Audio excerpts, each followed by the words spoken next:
Well, Nigeria's Minister of Foreign Affairs, Geoffrey Onyema, has summoned the Indonesian ambassador to Nigeria, Osra Harhab, over the assault on a Nigerian diplomatic agent in Jakarta.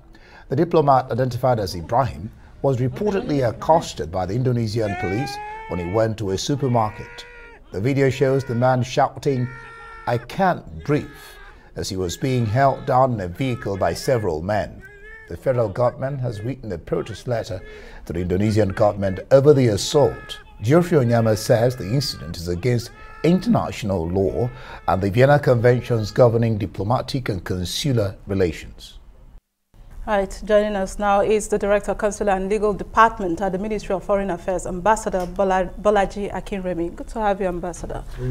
I mean, watching that video is so chilling. Yeah, we can hear our minister there saying that they're going to review our relationship and the protest letter has been written. However, is that enough for the treatment that was, meted against the diplomat? Well, it's just the beginning, let me say. This event occurred on Saturday. And whatever I'm saying here, I'm just riding on what the Honorable Minister said. He has put it squarely that Nigeria is reviewing our relations with Indonesia. And already the ambassador, the High Commissioner of Indonesia to Nigeria has been summoned. That is usually the procedure in diplomatic practice. And so we're following step by step. We're not at war. We must understand this. The necessary steps has been taken, and we are continuing in this. We are still engage in consultations on both sides. So as we're discussing with our High Commissioner in Indonesia, we're also discussing with the government officials of Indonesia, particularly the High Commissioner in Nigeria. All right, Bolaji, Ambassador Bolaji, is it enough for the immigration? Because I learned that the immigration officials involved, they did visit the Nigerian embassy in Indonesia, and of course apologize, and that Indonesian ambassador here in Nigeria also apologized. But is that really enough? Well, you have to start from somewhere. This is what I said. It's a different thing if they are denied. It's a different thing if they have shown some kind of obstinate and not ready to bend. So you must know that this is a friendly nation. This is a country that ordinarily we had no issues. And so when this happened, it's jolted everyone. And everyone is trying to handle it in our stride.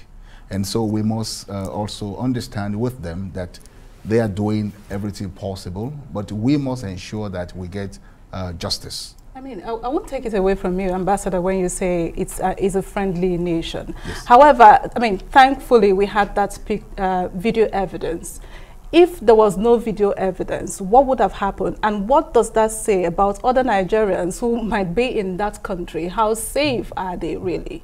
Well, let us take it this way, that it has happened to a Nigerian and a Nigerian diplomatic agent, but this could happen to anyone. This could happen to anyone. And I don't want to believe that they really set out to really attack this Nigerian. We have to also look at element of chance that it happened, but the real issue here is that it ought not to happen.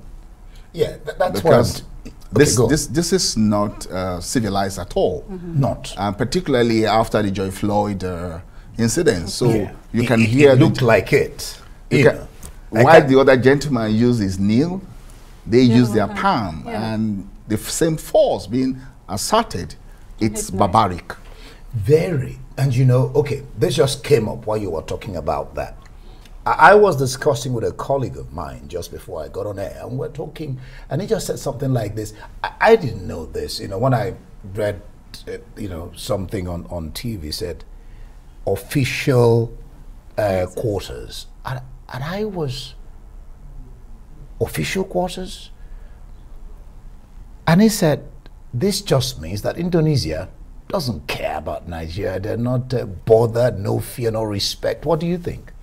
Well, there could be element that could be true because if you go to this extent to show that you just want to arrest someone that you do not have a warrant of arrest for, that you have not established anything against, and the fellow is resisting by saying, look, you are going beyond where you said your office. Because the real issue is that he surrendered himself, he agreed with them, he told them, I'm ready to go with you to your office. because he's lived in that country for a couple of years, so he knows the territory. And you agree with them, okay, if you doubt what I'm saying, let's go to your office. That has really gone extra mile for a diplomatic agent to agree to subscribe to following an immigration official. It's enough to say, I am a diplomatic agent. And so this is why Nigeria is demanding that this has to be investigated, an appropriate measure has to be taken. We're calling for justice, and the Honorable Minister has said it in clear terms that this is not acceptable, and government is not taking it lie low. And he said stronger action to be taken by Nigeria. How strong an action should we be looking at? Now, action can go to any extent depending on the reactions we are getting from the other side. Like I said, so far, they've shown some penitence, they've shown some remorse. The officers concerned in the capital, in their capital, has already gone to the High Commissioner in Jakarta to say the immigration officials are sorry. But that does not change anything for now. The reason is that you have the deed is done. So we need to begin to do some psychological check on those officials. We need to know what is their mindset, because if you don't have any, yes, what is their motives? Because this is not ordinary. Right.